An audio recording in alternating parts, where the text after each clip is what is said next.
Hey everybody, we're going to look at some of the vintage elements of Logic Pro. This is a term that Apple is using inside Logic itself, not something that I'm assigning to it. These are categories in the plugins. They're saying these are the vintage keys and these are the vintage equalizers. And we're going to look at some of the things that are called retro. This is an aesthetic that the team that's developing Logic seems to care a lot about. And I want to talk a little bit about what is here in those categories and does it really qualify as vintage? And if it does, are they worth using? Should you be using something else? Let's start with the different keys. We have the vintage B3. This is a Hammond B3 instrument clone. Not exactly a clone, but it certainly tries to do almost everything that the original does plus more. We have the drawbars. We have all of the percussion, distortion, vibrato, chorus. We have a Leslie attached to it. In fact, you can choose different microphones to record the Leslie. Obviously, those are all like modeled things. It's not actually a microphone in there. But this is a great instrument, and it does a lot of really cool things. Having access to an actual B3 in our studios, I mean, I've gone back and forth. I use this one more than the real thing, partially because the real thing is in constant need of repair, and it's not always working great, and there's some squeaks and some things with the motor of the Leslie. It's just not ideal all the time. It's cool, but this is reliable all the time. In addition to that, we have a vintage clav, and this has a very unique sound. I think I've used this instrument all of like 4 times in my entire life, but this is a great example of another thing that they're calling a vintage instrument. If you know what it is, you know when to use it. We have a vintage electric piano. We're going to look at this one a little later, a little bit more, because I think that this one is one that I reach for all the time. I just got access to the new Rhodes instrument that they released, and I want to actually compare the two. We'll look at that a little later, but this thing is like a sheep or a wolf in sheep's clothing because it can do so much and it's deceptive in the simplicity, but another vintage sound. And here we have the vintage Mellotron. This is a later edition. I don't know if I really care for the interface all that much, but it's a representation of what the Mellotron tapes would sound like. And it has all the same patches, the ability to go between 2 different sounds and blend them, change the tape speed, the tone. It's pretty simple, and yet it captures this Mellotron sound that we've heard on albums from many years ago at this point. Those are the main ones that they're calling vintage. Vintage, I would say I've heard different definitions of what vintage is, but these instruments, I don't know, they're like right on the borderline. I get the aesthetic of calling them vintage. For me, it's harder to actually say, I need one of these, let me go buy one. And so that for me, I think is the biggest draw for each one of these, even though I've got a B3 and I've got a Rhodes keyboard in the studio. We don't have a Mellotron, and so there's this thing about these instruments which you don't have access to, and they've tried to capture the sound of them. Let's shift gears and talk about the one that I'm also including called Retro Synth. The name Retro is part of the actual instrument. It's just an interesting synthesizer. I've done other videos about this. It's subtractive. It has a wavetable. It has FM and a really compact, simple thing to use. It's not exactly a preset instrument because you can actually program this and do a lot, but it's kind of the equivalent of that in many ways, like a mini Moog or something. Cool. Another instrument that it provides that kind of retro sound for certain things. Let's talk about these other effects that Logic is calling vintage. The vintage console EQ. This is a replica or an imitation of the Rupert Neve console EQ. Cool. This system, there's 3 of these, And the system is really clever in many ways because they look like the originals, but they don't exactly sound like the originals. The main part of the EQ are just standard EQ things. And then on the right side, we have this thing called drive with an output model. And then the output models are actually what give us the sound of the original units. And so we can actually do a vintage console EQ with the Rupert Neve style knobs and mix it with a vintage graphic EQ from API. And this one, you can see it has the punchy output model, but we could add the smooth to it. So we can make the API sound like the Neve, or any one of them sound like the Pultec. And so that's cool. There's some parts of that bring things to the table which we don't get with the originals. In fact, all three of these can be either natural or linear phase. And that's a big deal if we want to use these in different ways. So vintage with a twist, I would say, in each of these categories. Let's look at some of the other ways that Logic is now doing things, perhaps with retro or vintage vibes. This is one of the session bass players. You can see the bass is this old beat-up bass with paint peeling off, giving us kind of retro vibes with that instrument. You can see the drum kit designer with a retro rock kit. You can see the drum machine designer, more of a modern interface, but all these patches, including the Roland TR-808. And so this is a sampled version of the 808. Not just any 808, but, the 808. And then we have the pedal board. And with the pedal board, you'll see all kinds of mimics of what you might call retro or vintage gear. Some of them a little bit clear what they are. Some of them, new takes and out of the imagination of someone who's a designer. But that feel to them seems to be really important. Here's our orange mimic, the Small Sunshine app, according to Logic. And again, you can dive really deep into this and add a different cabinet with it, and then mic that cabinet with one of 7 different microphones and even move them around. I mean, this stuff, it gets pretty detailed. And I'm constantly hearing people say, well, the stuff in Logic doesn't sound as good as blank. And I'm thinking, well, maybe it doesn't sound as good at blank when you pull it up or just use the default, but how deep are you going? How much are you actually tweaking some of these things and seeing if you can't get the sound you want? A lot of the time, I feel like it's actually people who don't want to believe that they're good saying those things, or maybe they have a different favorite and they're trying to just push something else down that's not what they use. I have a hard time with all of that. We also have some really unique kind of retro things like the ring shifter with its old school buttons and knobs. And it does some things which are not as popular in popular music, but have been used in various styles of things for decades and decades. And so we have some things that you may not have even heard of. How many of you have heard of a ring shifter and know how it works? And then we have one of the newest additions to Logic, one of the ultimate retro reverbs, something that has been around for a long time now. Long time meaning decades, not hundreds of years, but decades. And so we have a tool that we just got added into Logic within the past year, and it is incredible, and yet it's not using any new tech whatsoever.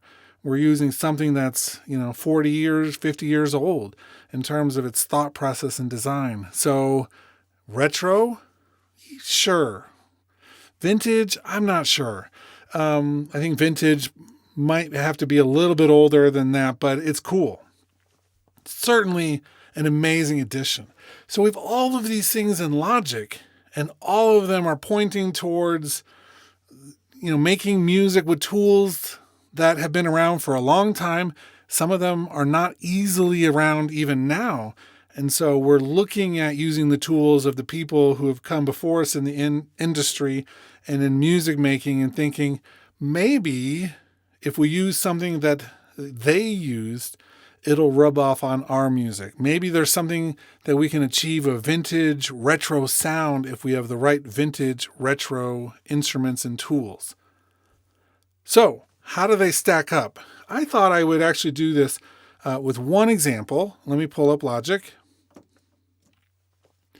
We have here the vintage electric piano, and we have the Rhodes Whirly. This is brand new, and I have both of these up. Here's the thing about the vintage electric piano in Logic. It's not just a Whirly. So when Rhodes released the Whirly, they made this the best Whirly that they possibly can. They base it off of instruments that they have and some really cool tech. When this came out from Logic, sure, it does the Whirly. In fact, we have the 200A, the 240V, the classic funk, modern and soft. But we also have Mark IIs and Mark IVs and Mark Is and so many other options to come with that. And so I think we're still looking at flexibility versus sound quality. Which of these? And as I was playing the Whirly for the first time, I'll pull that up right now.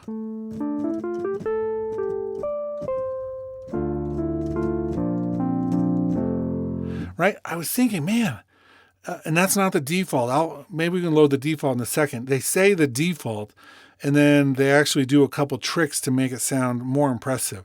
What they really want is you to start playing it and feel like, wow, this is exactly what I was thinking this should sound like. And Apple does the same thing with Logic's vintage electric piano. It tries to give you kind of an aesthetic from the beginning. And so I tried to match the two, see how closely I could get. Here's the Apple. It's a little louder. Let me just turn it down ever so slightly.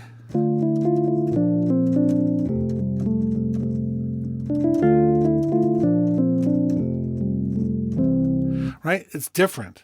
They don't sound the same to me. I tried. Part of it, I wonder, would involve the original recording techniques. These are sample-based instruments. I don't believe either one of these is like a modeled version of it. So there's going to be some audio file that then gets processed through both of them. I'd have to really dig deep on the Whirly documentation to confirm that. And also, we don't have any documentation on how the vintage electric piano was created. But the vintage electric piano was created at a time when sampling was the foundation for most of this style of instrument. Right? And so if I play the two, there's an edge to this one, the Whirly, that's there. And so part of that was in this velocity and really pushing. Let me switch back to it.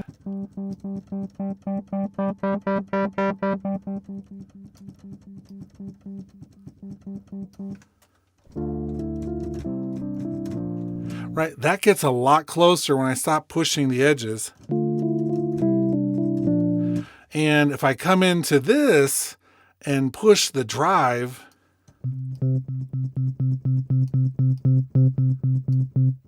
see if we can get it to. Ooh, yeah. So that's loud.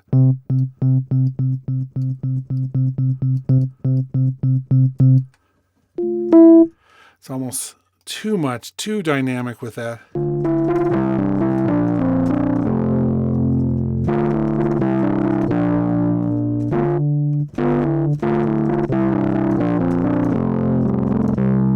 So I can make it sound edgy and punchy too with some of these controls. And so what we're looking at then, yes, I actually think the Rhodes Whirly is overall a more accurate representation out of the box than the vintage electric piano. I think that it's the team at Rhodes who are signing off on it, and they're the ones saying, you know what, we're okay with this.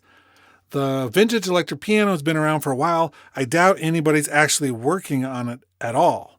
Meaning, I don't think anyone's sitting in a closet right now thinking, how can we make the vintage electric piano better? I don't think that that's happening. So we're stuck right now with where it's at. But it's at a pretty good place. Meaning we can come through and find the exact right sound for what we're wanting. We can come through the effects and get those exactly right. And then set some of the details. Even with this model, we can choose, how many keys are active. We can change the decay and release, the the tine bells, the damper noise. We can do some pitch range stretching. These are all things that we might do with a real Rhodes instrument. And so we have a lot of that. And so, yes, someone might say to me, man, the Rhodes Whirly is the best Whirly I've ever heard. And the vintage electric piano is horrible. And to that I say, what did you do with the vintage electric piano? How much of it did you actually touch and tweak? And they say, well, I don't have time. I don't have the know-how. I don't even care about that. I just want something to sound good out of the box. And to that I say, the Rhodes Whirly, maybe the initial preset sounds better out of the box. But they both have this depth set of control. And if you're not willing to do one for one instrument, you're not going to be doing it for the other instrument. And then you're missing the whole ball game for either of these instruments. One of which comes with Logic. The other one you have to buy as an additional tool. Okay, rant over. I think that's the same with all of these things. The same with everything. You got to put in the time because so many of these things in Logic may not sound like you want them to on the default preset. Let's just reload the default preset for a moment.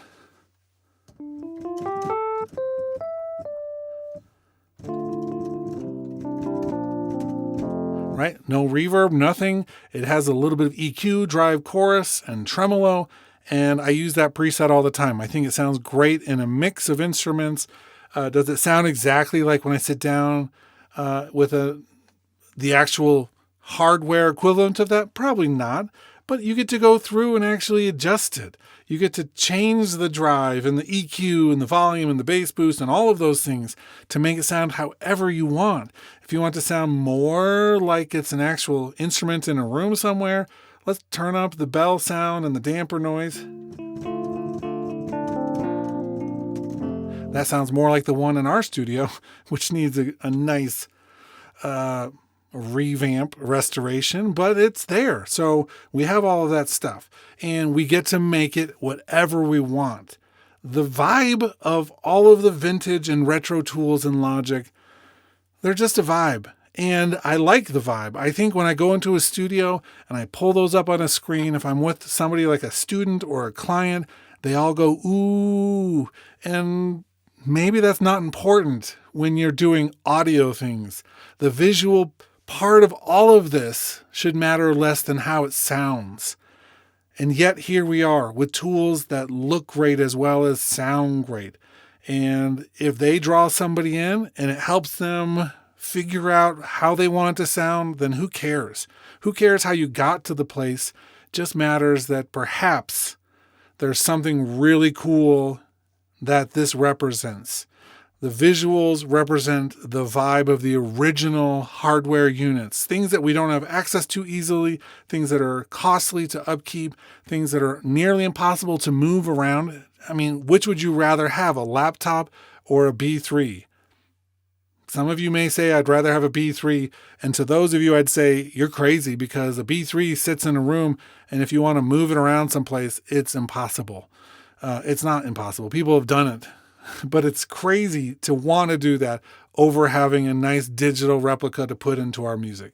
Okay, rant over. I hope this was somewhat interesting, potentially useful. If you're interested in actually talking about more of these tools, let me know in the comments and we can break down each of these instruments in different ways. We've done some of that already in the past, but it wouldn't hurt to start a series over and do more of that. Okay, that's it. Talk to you later.